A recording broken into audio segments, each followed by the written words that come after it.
ലൈംഗികാരോഗ്യത്തെക്കുറിച്ചാണ് കുറച്ച് കാര്യങ്ങൾ പറയാനുള്ളത്. നല്ലൊരു വാർത്ത എന്താണെന്ന് വെച്ച് കഴിഞ്ഞാൽ, നമ്മുടെ സ്ട്രെസ്സിനെ മാനേജ് ചെയ്ത് കഴിഞ്ഞാൽ ഇറക്ടൈൽ ഡിസ്ഫങ്ഷൻ, ഉദ്ധാരണ പ്രശ്നം, അതുപോലെ ഇതിനോടുള്ള ഇൻട്രസ്റ്റ് ഇല്ലായ്മ, ഇതിൻ്റെ പല പ്രശ്നങ്ങളെയും നമുക്ക് പരിഹരിക്കാൻ പറ്റും. ഇറക്ടൈൽ ഡിസ്ഫങ്ഷൻ, ഒന്ന് സ്റ്റേണായി നിൽക്കാനുള്ള കഴിവില്ലായ്മ. 3 മുഖ്യ കാരണങ്ങൾ ഒഴിവാക്കണം നമ്മൾ. 1 മദ്യം, 2 സിഗരറ്റ്, പിന്നെ പ്യുഫ അടങ്ങിയിട്ടുള്ള ജങ്ക് ഫുഡുകൾ, പ്യുഫ ഓയിൽ അടങ്ങിയിട്ടുള്ള ഇത് നമ്മുടെ ശരീരത്തിൽ ഓക്സിഡേറ്റീവ് സ്ട്രെസ് ഉണ്ടാക്കി രക്തനാളങ്ങളെ നശിപ്പിച്ച് കളയും. നമ്മളുടെ ഈ ലൈംഗികാവയവങ്ങളെ ഏറ്റവും കൂടുതൽ അതിനെ ചുരുക്കിക്കളയുന്ന, അതിൻ്റെ ശേഷി നഷ്ടപ്പെടുത്തിയിരിക്കുന്ന ഒരു സംഭവം സ്ട്രെസ് ഹോർമോണുകളാണ്. അപ്പോൾ നമ്മളുടെ ഇതിന് വിശ്രമം കിട്ടാനും അങ്ങ് രക്തപ്രവാഹം വർദ്ധിപ്പിക്കാനും നമ്മൾ മാനസികമായിട്ടുള്ള അസ്വസ്ഥതകൾ ഒരുപാട് കുറച്ച് കൊണ്ടുവരേണ്ടതുണ്ട്. നമുക്ക് അശ്വഗന്ധ വളരെ ഉപകാരപ്രദമായിട്ടൊരു ഒറ്റമൂലിയാണ്. ടോങ്കോട്ടലി, അത് നമ്മളുടെ ടെസ്റ്റോസ്റ്ററോൺ വർദ്ധിപ്പിക്കാൻ സഹായിക്കുന്നൊരു സംഭവമാണ്.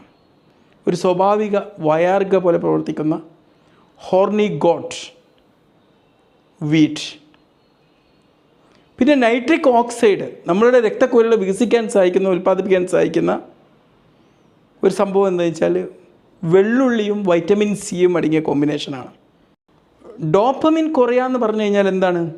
നമ്മുടെ ഇതിനു വേണ്ടിയുള്ള ആവേശങ്ങളെ നിയന്ത്രിക്കാനുള്ള കഴിവ് കുറയുക എന്നാണ്. പരിഹാരം എന്താണ്? ഡോപ്പമിൻ വർദ്ധിപ്പിക്കുക, നാഡീവ്യൂഹത്തെ ശാന്തമാക്കുകയും ചെയ്യുക എന്നുള്ളതാണ്. ടോറിൻ എന്ന അമിനോ ആസിഡ് ഇവിടെ ഒരു സൂപ്പർ സ്റ്റാറാണ്. അത് നമ്മൾ എന്താവും, ഒരു കാമായിട്ടുള്ള കൺട്രോൾഡ് സ്റ്റേറ്റ് ഉണ്ടാക്കും എന്നുള്ളതാണ്. ഇത് ചെയ്യണം. ഒരു 3 ഗ്രാം ടോറിൻ, പിന്നെ റോ എഗ്ഗിൻ്റെ എഗ്ഗ് യോക്ക് ആസിറ്റിൽ കൊളീൻ ഉൽപ്പാദിപ്പിക്കാൻ വേണ്ടിയിട്ട് കഴിക്കുക എന്നുള്ളതാണ്. പിന്നെ ഈ പോൺ മൂവീസൊക്കെ കാണുന്നത് ഒഴിവാക്കണം. അകാല സ്ഖലനം ഒരു ഡോപ്പമിൻ ഹോർമോണിൻ്റെ പ്രശ്നം കൊണ്ടുണ്ടാകുന്നതാണ്.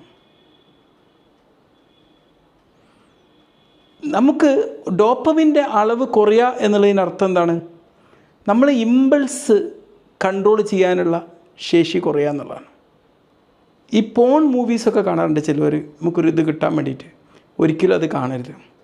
അത് നിങ്ങൾ ഡോപ്പമിൻ റിസപ്റ്ററുകളെ മരവിപ്പിച്ച് കളയും, പ്രൊലാക്റ്റിൻ വർദ്ധിപ്പിക്കുകയും ചെയ്ത് ലൈംഗികാസ്വാദവും പ്രകടനവും നശിപ്പിച്ച് കളയും.